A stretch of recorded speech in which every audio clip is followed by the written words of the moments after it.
प्रधानमंत्री नरेंद्र मोदी का फ्रांस दौरा इस साल की सबसे बड़ी और सबसे खास हाईलाइट भारत के लिए लेकर आई।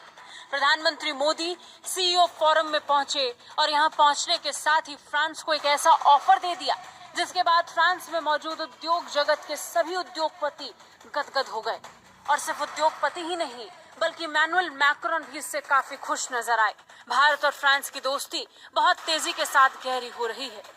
यहाँ पहुंचने के साथ ही प्रधानमंत्री नरेंद्र मोदी ने एआई एक्शन समिट को संबोधित किया, जहां पर अमेरिका से लेकर चीन तक के प्रतिनिधि मौजूद थे।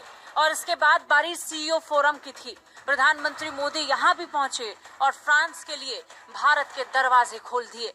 प्रधानमंत्री मोदी ने कहा कि भारत और फ्रांस के बेस्ट बिजनेस माइंड का ये सबसे बड़ा संगम है। प्रधानमंत्री मोदी ने सीईओ फोरम की रिपोर्ट का भी स्वागत किया और उन्होंने यहां से फ्रांस के लिए भारत के दरवाजे खोलने की बात की। उन्होंने कहा कि मैं आप सबको ये कह सकता हूं कि भारत में आने का यही समय है, सही समय है। भारत की प्रगति में ही सभी क्षेत्रों की प्रगति जुड़ी हुई है। मैं आप सबको कहता हूं कि भारत में आने का यही समय है, सही समय है। भारत की प्रगति में सभी की प्रगति जुड़ी है। मैं आप सभी को भारत की विकास यात्रा से जुड़ने के लिए आमंत्रित करता हूं।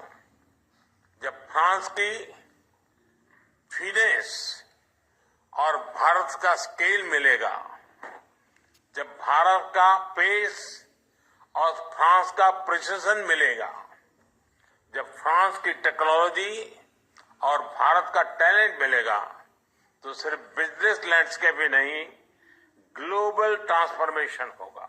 प्रधानमंत्री मोदी ने बयान देते हुए एक उदाहरण विमानन सेक्टर का भी दिया। प्रधानमंत्री मोदी ने कहा कि भारतीय कंपनियों ने हवाई जहाजों के लिए बड़े ऑर्डर दिए हैं। अब जब हम 120 नए एयरपोर्ट्स खोलने जा रहे हैं तो भविष्य की संभावनाओं का आप खुद अंदाजा लगा सकते हैं। प्रधानमंत्री नरेंद्र मोदी ने कई और बातों का जिक्र किया। सबसे ज्यादा जिक्र परमाणु ऊर्जा का आया। फोरम के दौरान पीएम मोदी ने भारत के हाइड्रोजन मिशन के बारे में भी बात कही और कहा कि देश ने 2047 तक 100 गीगावाट परमाणु ऊर्जा का लक्ष्य रखा है। पीएम मोदी ने कहा कि हमने हाइड्रोजन मिशन भी शुरू किया है।